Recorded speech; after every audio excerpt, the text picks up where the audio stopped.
like over the years we've always been in passing, but we never really Yeah. like talked.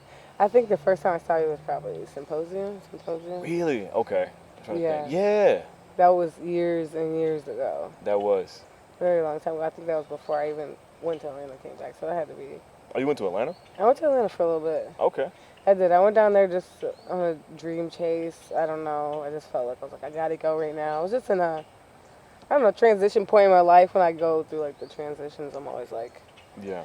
do something random. And that was a random thing I did. I just moved to Atlanta and I just wanted to make music, find people who make music, just interact. And I had a good time when I was down there. I made a lot of music. I had like a studio in my linen closet Okay. at my apartment. So That's all I dope. was doing was making music all the time. And I was always at Apache Cafe because they always had like the open mics and always just, you could always just meet more artists. And then I met people through the Songwriters Union that they have down there. So I got to do a lot of random things. It didn't end up, the situation didn't end up working out, so I ended up coming back home. Got you.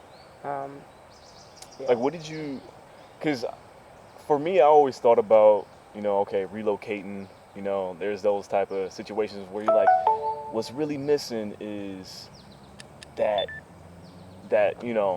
just getting that to the right people or your Yeah. crowd and stuff, finding that out. Yeah. Did you like learn like a bunch of stuff like about like maybe yourself or even career wise? Oh, yes. A million things. For one thing, the Atlanta level of theatrics and like the way they display their talent is another level. So being down there helped me learn to like elaborate on everything I'm doing instead of just being on a stage. Like, how can I make it the most entertaining? Like, how can I make it? Because down there, like, they'll drop a screen, they'll have, fog and smoke, and then, the singer will come out. Like, they do the most where, in Cleveland here, we just come out on stage, like, what up, yo? Yeah.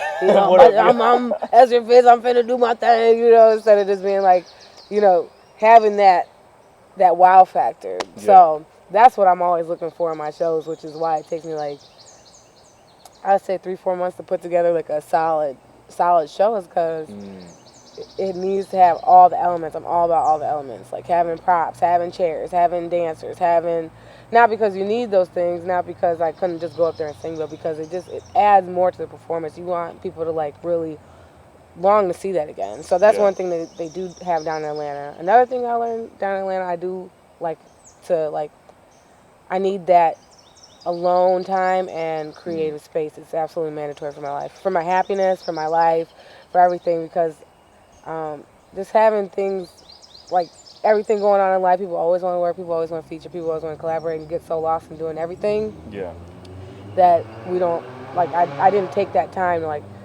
put myself aside, sit down, make sure that I'm like strictly focused, even when I don't want to focus. So I learned that like that's the best thing I can do for my craft. Is like, it's cool to have these shows, but the music comes first. I'm able to reach so many people with music that like if I get that space and that time alone, I can force myself to make something